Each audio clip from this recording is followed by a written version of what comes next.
Fala galera, vocês estão preparados para mergulhar em mais um vídeo de intrigas, traições e batalhas que parece saída de um jogo? Porque literalmente a gente vai falar da história de um jogo hoje. Vamos falar da Ordem dos Assassinos, um grupo que existiu de verdade durante as cruzadas na Idade Média. Eles eram tão misteriosos e letais que muitos historiadores os consideram como o primeiro grupo terrorista da história. Os assassinos, ou Hashashin, espalhavam medo no mundo muçulmano e cristão, eliminavam líderes poderosos de maneira muito estratégica e silenciosa em público e inspiraram nada mais nada menos do que a saga de Assassin's Creed. Mas quem que eram esses caras de verdade e o que eles têm a ver com os Cavaleiros Templários? Mas antes de tudo isso, já sabe, mete a machadada no like, se inscreve no canal, ativa o sininho, compartilha esse vídeo com os amigos e considere se tornar um membro do canal para me ajudar a continuar fazendo esses vídeos.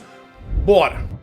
Tudo começa lá no ano de 765, com um evento que abalou o mundo islâmico, a morte do imã xiita Jafar al-Sadiq. Ele escolhe o seu filho, Musa al-Kazim, como seu herdeiro, mas nem todo mundo aceita esta decisão. Um grupo menor resolve seguir outro caminho, apoiando Ismail, um outro descendente de Jafar. E assim nasce mais uma vertente islâmica, os Ismaelitas, uma facção do Islã que acreditava em seguir um imã vivo, alguém com uma conexão direta com o divino. Esse foi o primeiro passo para a criação de uma seita que séculos depois ia mudar a história. Bom, agora a gente pula para 1090, numa época imediatamente antes do início das cruzadas, quando esses ismaelitas já estavam divididos de novo e uma outra seita surge ainda menor, os Nizaritas, liderados por um cara brilhante e bem enigmático chamado Hassan ibn al-Sabah. Mas por que eu tô contando tudo isso? Porque eu quero te mostrar como cada divisão deixa cada grupo muito mais isolado e mais extremista na fé islâmica. E é desse momento, com os Nizaritas, que a Ordem dos Assassinos nasce de verdade. Hassan, o cara que eu falei, era um cara bem estrategista e genial, além de muito carismático. Então, como um bom líder de seita, ele transforma os Nizar Ismaili numa comunidade ultra fechada, isolada, quase como uma força, um exército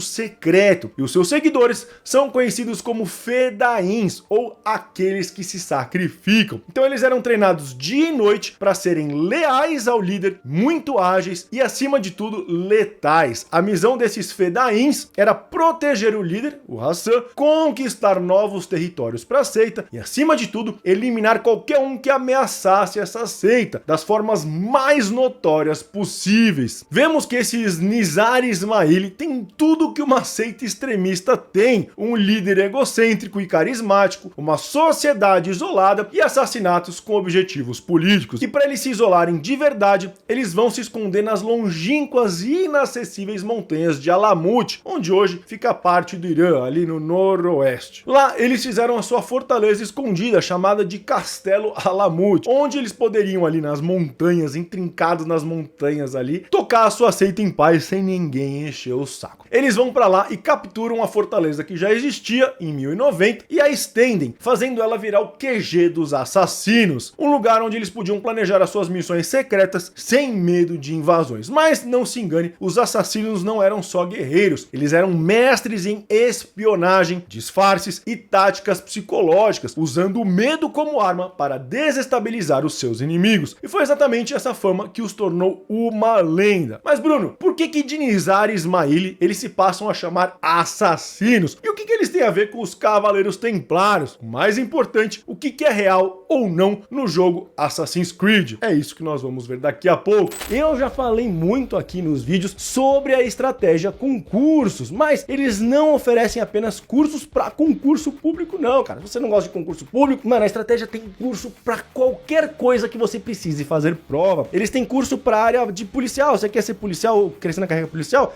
Eles oferecem oferecem cursos para você progredir na carreira. Carreira militar tem também. Carreira jurídica. Cara, você quer ser juiz, seguir nessa carreira jurídica? Beleza. Ah, não quero ser juiz, eu quero ser advogado. A Estratégia Concursos tem curso para você passar na prova da OAB, que sem a prova da OAB você não pode exercer o seu ofício de advogado. Eles têm até cursos para preparar você para o vestibular. Então, qualquer coisa que você quer fazer, quer estudar física, química, matemática, é só você clicar agora no primeiro link aqui embaixo, ir para a Estratégia Concursos e ver os cursos que ele tem para qualquer vestibular, para qualquer coisa. Cara, você vai passar onde quer que você precise passar. Como eu falei, é o primeiro link aqui embaixo e escolhe o seu curso. E bora voltar pro vídeo.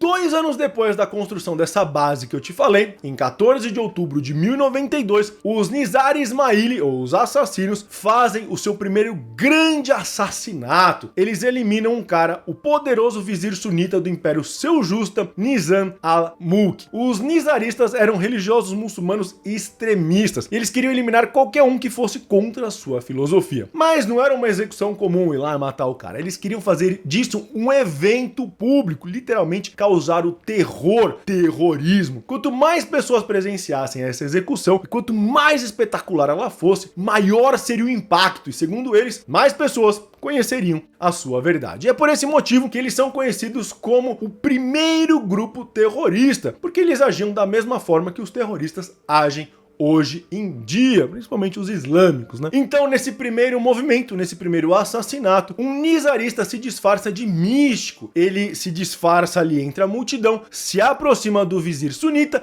e com um golpe bem rápido da sua adaga, mata o cara na frente de todo mundo. Esse método de execução calculista, frio, passa a se chamar assassinato por causa da ordem dos assassinos, ou os Hashashin, que executavam as suas vítimas com muito planejamento. A gente já vai ver por que eles se chamam assassinos, mas já dá pra ver de onde que o Assassin's Creed tira a sua inspiração, se misturar no meio da população ali, usar adagas e tudo mais. Tudo isso é inspiração real da ordem dos assassinos. Bom, depois desse primeiro assassinato, o Império Seljusta mergulha num profundo caos. Isso até ajudou na primeira cruzada, vou deixar a playlist das cruzadas aqui pra você ver depois. E os assassinos, vendo esse sucesso gigantesco da operação, continuam assassinando líderes poderosos muçulmanos. É bom a gente lembrar que, por enquanto, os Hashashin, os assassinos, só atacam muçulmanos, porque eles estavam ameaçando a sua seita politicamente, ou religiosamente, ou militarmente. Bom, pulando esse início, e aqui a gente já está passando pelas cruzadas, em 1113, outro famoso assassinato acontece, agora contra o governador de Mossul, chamado Maldade,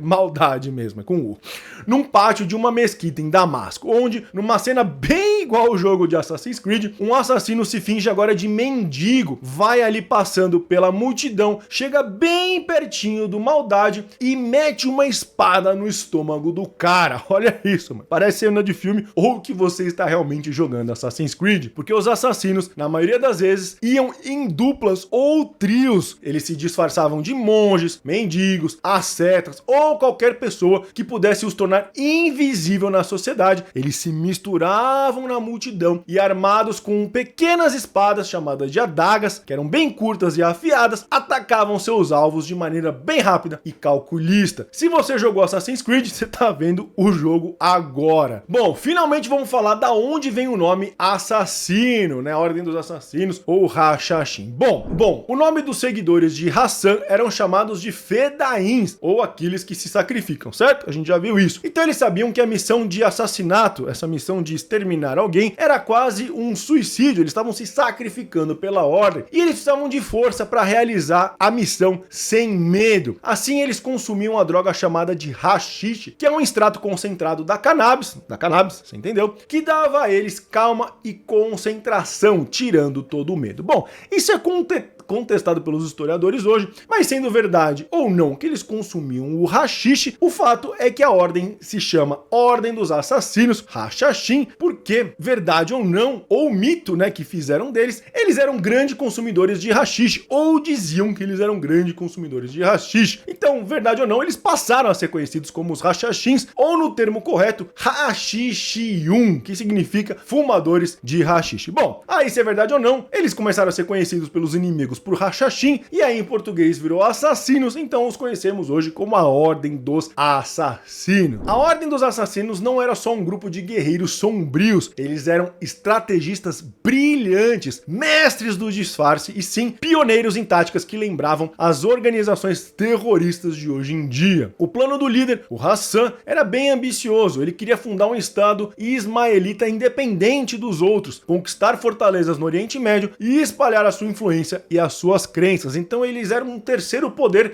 entre muçulmanos e cristãos, e eles faziam tudo através da espionagem e os seus assassinatos, e eles não paravam por nada. Mas um fato acontece nesse caminho: Hassan morre em 1124, deixando a ordem sem seu líder e sua base, mas os assassinos prosperam, e o próximo líder a assumir fica conhecido como o Velho da Montanha, um nome tão sombrio como a ordem. Bom, o Velho da Montanha não tinha o mesmo brilho de Hassan, mas ele segurou as pontas e preparou o terreno para o filho dele, Muhammad ibn Buzurg Umid, e ele assume em 1138. Mas, como a gente vai ver, todos os próximos líderes passam a ser conhecidos como o Velho da Montanha. Aí, meu amigo, os assassinos voltam com tudo. Em 1141, eles tomam o castelo de Masyaf, na Síria, uma fortaleza bem estratégica, bem no meio do conflito cristão-muçulmano, e esse castelo vira o novo QG dos assassinos, bem no meio do Oriente Médio, bem no meio da treta. Essa fortificação de Masyaf era perfeita, era bem isolada nas montanhas, bem protegida e ideal para treinar novos fedaíns e planejar missões secretas. Mas a gente tem que contextualizar um pouco. A gente está no século XII, no auge das cruzadas, com cristãos e muçulmanos em pé de guerra. Os assassinos, então, como muçulmanos e ismaelitas, viviam no meio desse caos, como eu falei, cercado de inimigos. De um lado, os cruzados,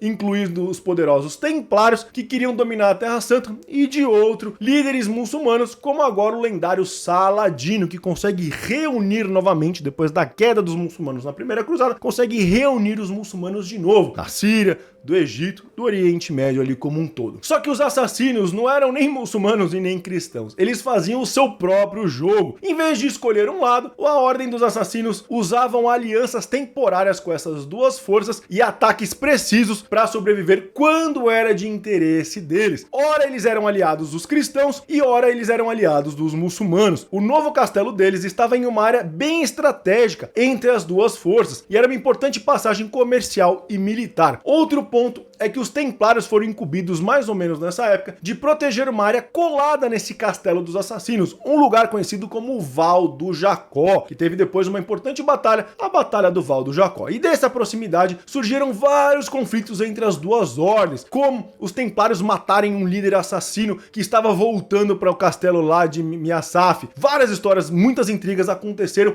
entre esses dois grupos, trazendo o roteiro aí, o enredo de Assassin's Creed. Pulando para a Segunda Cruzada, em 1147, os cruzados tentam retomar a cidade de Edessa, mas levam um pau feio, eles perdem isso. Isso deu um alívio para os assassinos, que agora garantem ali a sua segurança, porque a treta sai um pouco dali, mas os assassinos, para serem deixados em paz, começaram a pagar tributos aos cruzados, e até colaboravam com os cruzados em algumas ocasiões. Então nesse começo, os assassinos estavam assassinando muçulmanos e pagando tributos para os cruzados e para os templários. Mas não se engane, eles não eram amigos. Os assassinos eram extremistas e viam os cruzados, especialmente os templários que estavam colados neles ali, com a sua disciplina militar e a sua sede de poder, como inimigos mortais. E os templários, pela sua vez, temiam as táticas furtivas dos assassinos, que matavam sem ninguém saber. Os caras podiam atacar do nada e sumir sem deixar rastros. Ninguém estava salvo dos assassinos. Só que a treta história de verdade, em 1152, quando Raimundo II, conde de Trípoli e um figurão dos cruzados, é assassinado por um grupo de fedaíns, de assassinos. Os historiadores dizem que Raimundo provocou os assassinos ao ceder terras para os cavaleiros hospitalários, que também eram rivais dos templários, bem perto de uma outra base dos assassinos na Síria. O ataque foi típico dos assassinos, foi bem rápido, silencioso, numa rua deserta, sem chance de reação. Esse foi o cartão de visita dos assassinos, e o mundo cristão agora fica em choque. Os muçulmanos já conheciam a letalidade dos assassinos, agora os cristãos passaram passam a conhecer muito melhor a força que os assassinos têm. Mas esse golpe não foi tão audacioso como o que veio em 1192. Dois assassinos disfarçados de monges cristãos se misturam na multidão, se aproximam de Conrado de Montferrat, o rei de Jerusalém, lá na cidade de Tiro. Com um documento falso na mão, eles chamam ali o rei e falam: ó, você precisa ver isso daqui, distraem o cara e pá, apunhalam ele sem piedade. Igual um bom jogo de Assassin's Creed, o assassinato abalou a cristandade de vez. Reis, príncipes e cavaleiros começam a viajar com escoltas armadas até os dentes, morrendo de medo de dormir à noite e virar o próximo alvo dos assassinos. E sabe o que é pior? Os assassinos, como eu disse, não tinham lado. Eles matavam qualquer um que cruzasse o seu caminho ou que pagasse mais, fossem cristãos, como os templários, ou muçulmanos, como Saladino. Sim, já falei muito do Saladino aqui no canal. Saladino foi o cara que unificou todo mundo muçulmano depois da queda na primeira cruzada, mas ele também sentiu o peso dos assassinos. Em 1175, um grupo tenta infiltrar o acampamento de Saladino, mas a segurança era bem pesada e eles falharam. Na segunda tentativa, em 1176, os fedaíns chegam mais perto, ferindo Saladino antes de serem mortos. O cara ficou tão paranoico que agora ele cerca o castelo de Masyaf, e essa é uma época que ele estava ali atacando também o Val do Jacó. A gente pode contar isso num outro vídeo, é uma batalha muito interessante. Só que ele cerca a fortaleza assassina falando assim: meu, vocês tentaram me matar, eu vou acabar com vocês, eu vou derrubar o castelo de vocês e não vai sobrar um homem. O exército inteiro de Saladino está cercando o castelo de Masyaf dos assassinos, mas, segundo uma lenda, um assassino consegue sair do cerco, invade o acampamento de Saladino sem ninguém ver durante a noite, e ele não faz nada, ele não machuca Saladino, ele apenas deixa uma adaga do ladinho da cama de Saladino, com ele dormindo, e nessa adaga tem um bilhete ameaçador no travesseiro dele. Provavelmente: sai daí, senão da próxima vez eu não vou vir deixar um bilhete, vou enfiar essa adaga na sua rabeta. Verdade ou não essa lenda, Saladino recua e fecha um acordo de paz com os assassinos. Para você ver que até o maior líder do Islã, Saladino, sabia que ele não valia a pena mexer com a ordem dos assassinos. Nessa época, a ordem estava no seu auge. Eles controlavam uma rede de fortalezas entre o Irã e a Síria, como Alamut e Masyaf, que eu falei aqui, e essas bases funcionavam de forma independente, mas eles trocavam informações e reforços por mensageiros que cruzavam desertos e montanhas. Os historiadores estimam que nesse auge eles tinham cerca de 60 mil membros, 60 mil assassinos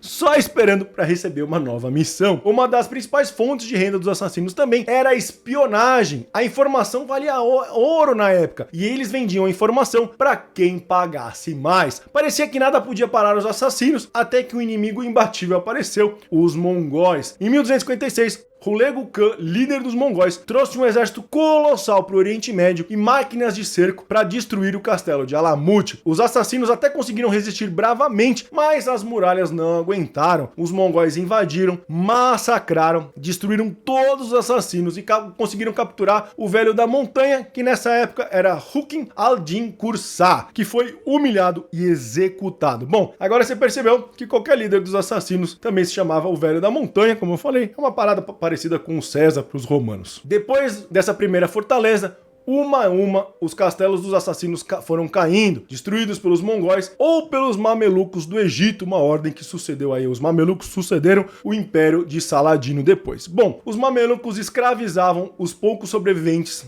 assassinos como vingança pelos séculos anteriores de terror. E assim, a ordem dos assassinos chega ao fim. Ou será que não? Porque mesmo após a sua queda, a lenda dos assassinos sobrevive. Viajantes futuros, como o famoso Marco Polo, escrevem sobre o temido velho da montanha, o líder que comandava a ordem dos assassinos, um cara fanático, ou vários caras fanáticos, dispostos a morrer pelo seu ideal, e os seus súditos que estavam dispostos a morrer pelo seu líder. Além disso, historiadores modernos, como eu falei, contestam esse uso do haxixe aí pelos nizaristas, mas como eu falei, sendo verdade ou não, no fim, os caras são chamados hoje de assassinos, a ordem dos assassinos, e o assassinato é usado como um nome para uma forma de execução por causa disso. Além de inspirar Assassin's Creed, um dos jogos mais icônicos de todos os tempos, os assassinos moldaram a ideia de guerra assimétrica, usando inteligência e precisão contra inimigos mais poderosos. No jogo, a luta entre assassinos e templários simboliza liberdade contra controle, mas na vida real, ambos os grupos eram movidos pela sua fé, por poder e por segredos. Quer saber mais sobre as cruzadas, os templários, ou como essa rivalidade épica ganhou vida nos jogos? Então clica nessa playlist sobre as cruzadas que tá aqui do lado, que eu falo tudo sobre as cruzadas, templários, assassinos e tudo mais. Se curtiu, já deixa aquele like, se inscreve no canal para continuar vendo histórias épicas e a gente se vê no próximo vídeo. Falou!